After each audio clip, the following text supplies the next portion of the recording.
নতুন রাজনৈতিক দল অর্থাৎ বৈষম্য বিরোধী ছাত্র আন্দোলনের প্ল্যাটফর্ম থেকে যে রাজনৈতিক দলের উদ্ভূত তাদের বিভিন্ন রকম অন্যায় অত্যাচার অপপ্রচার মানে কি বলে অনাচারের কথা যেগুলি আমরা পত্রপত্রিকায় পড়ি বা চোখের সামনে যা দেখতে পাই, মানে সেইগুলির ক্ষেত্রে গণতান্ত্রিক ছাত্র সংসদ কোনো প্রতিবাদ করছে কিনা, প্রতিবাদ করার কথা কোনো চিন্তায় আছে কিনা?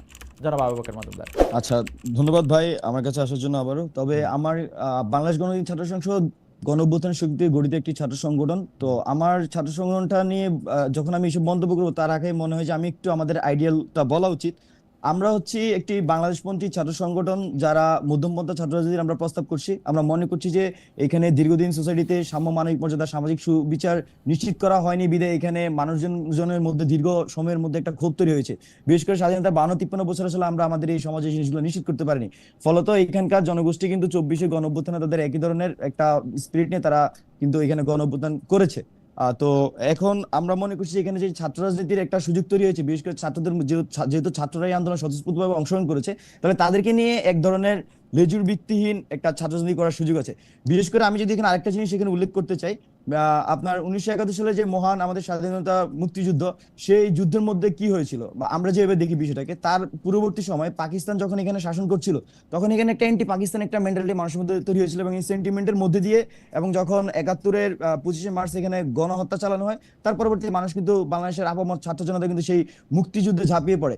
এবং এইখানে এটা আমরা মনে করছি যে এই মুক্তিযুদ্ধটা সংগঠিত হয়েছে, এটা এই অঞ্চলের মানুষের সকলের স্বতঃস্ফূর্ত অংশগ্রহণের মধ্যে দিয়ে আসলে যুদ্ধ সংগঠিত হয়েছে এবং সেখানে এক ধরনের একটা বাংলাদেশপন্থী রাজনীতি কিন্তু নির্মিত হয়েছে অ্যান্টি পাকিস্তান রাজনীতির বিপক্ষে গিয়ে। আবার একই সাথে আমরা দেখেছি এখানে আমাদের ভারতের সাথে যে সীমান্ত হত্যাকাণ্ড হয়েছে দীর্ঘদিন ধরে আওয়ামী লীগের সময়টাতে, আপনার বিশেষ করে 15 সালে আপনি মনে আছে কিনা ভাই, বাংলাদেশ ভারত একটা ক্রিকেট ম্যাচে আমাদের ওই যে একটা ক্যাচ আউট নিয়ে মাহমুদুল্লাহ, সেখানে একটা অ্যান্টি ইন্ডিয়ান সেন্টিমেন্ট কিন্তু বাংলাদেশের এই তরুণদের মধ্যে তৈরি হয়েছিল। এবং তার পরবর্তীতে এখানে আবরার ফাহাদ হত্যাকাণ্ড এবং হচ্ছে যে এই যে নির্বাচনগুলো পাতানো নির্বাচনগুলো, সেখানের মধ্যে আমরা দেখেছি যে কিভাবে ভারত হস্তক্ষেপ করেছে। শুধু তাই নয়, আমি একটু বলি এটা গুরুত্বপূর্ণ, এই জন্য বলতেছি এটা গুরুত্বপূর্ণ, তাহলে আমি সেখানে আমি কানেক্ট করতে পারবো আপনাকে। ঠিক আছে, কানেক্ট তো করেন। এখানে হস্তক্ষেপ করেছে এবং সবকিছুর মধ্যে দিয়ে 24-এর ধারপ্রান্তে এসে আমরা দেখেছি দিল্লি না ঢাকা, ঢাকা ঢাকা স্লোগান কত জনপ্রিয় ওঠে। মানে এখানে একটা অ্যান্টি ইন্ডিয়ান সেন্টিমেন্টের মধ্যে আরেকটা বাংলাদেশপন্থী রাজনীতি তৈরি হয়েছে এবং দুইটার সমন্বয়ে একটা টোটাল বাংলাদেশপন্থী রাজনীতি বাংলাদেশ গণতান্ত্রিক ছাত্র সংসদ প্রস্তাব করছে, এবং যেটা হচ্ছে মধ্যমপন্থা ছাত্র রাজনীতি, যেখানে তারা সকল ধরনের মানুষের মতামতকে অংশীজনকে কানেক্ট করে তারা সেই রাজনীতিটা করবে এবং মেইনস্ট্রিম একটা পলিটিক্স করবে ছাত্রদের মধ্যে। এবং শুধু তাই নয়, ছাত্রদের জন্য তারা আমরা বলছি যে আমরা একটি গবেষণা ভিত্তিক শিক্ষা ব্যবস্থা রূপান্তরের কথা কিন্তু আমরা বলছি এই অঞ্চলে মানুষের মধ্যে সাম্য মানবিক মর্যাদা সামাজিক সুবিধা নিশ্চিত করতে হবে। আপনি দেখবেন যে হলগুলো আর গেস্ট রুম কর্মের মধ্যে কিভাবে আপনার এই মানবিক মর্যাদা ক্ষুণ্ণ করা হতো। এখানে যারা আওয়ামী লীগ করতো ছাত্রলীগ করতো তারা ফার্স্ট ক্লাস সিটিজেন হিসেবে ট্রিটেড পাইতো। আমি একটু বলতেছি, এই যে সিচুয়েশনটা মিলে আমরা একটা ছাত্র সংগঠন এখানে আমরা ঘোষণা করেছি এবং সেই ছাত্র সংগঠন লক্ষ্য উদ্দেশ্যগুলো নিয়ে কাজ করে যাবে।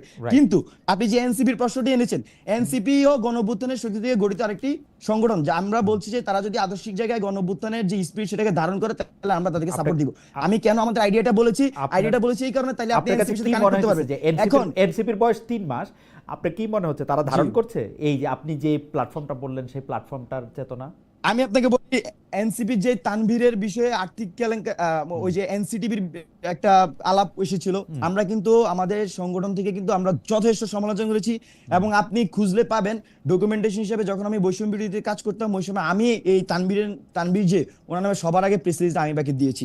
তো এবং যে এখানে যে গাড়ি ইস্যুর কথা আসছে বা অর্থনৈতিক বিষয় অনেক সময় আসে, এই বিষয়গুলোতে যদি ক্যাম্পাসে সবার আগে ছাত্রদের মধ্যে সরব থাকে, এটা আমরা মনে করছি বাংলাদেশ গণতান্ত্রিক ছাত্র সংসদ এই বিষয়ে সরব থাকে। এখানে আমরা কোনোভাবে এখানে এনসিপির সাথে আমাদের কোনো ধরনের কোনো লেজুর ভিত্তিক কোনো সম্পর্ক নাই। এটা যারা বিভিন্নভাবে অনেকে এটা দেখানোর চেষ্টা করে, কিন্তু আমি মনে করছি যুক্তিসঙ্গতভাবে এবং কোনো রেফারেন্স বা প্রমাণের মাধ্যমে কোনোভাবে এটা প্রমাণ করতে পারবে না। এবং আপনি দেখবেন আমরা যে আওয়ামী লীগ নিষিদ্ধের যে দাবি দিয়েছি এটা গণ আন্দোলন, সেখানে আমরা গিয়েছি।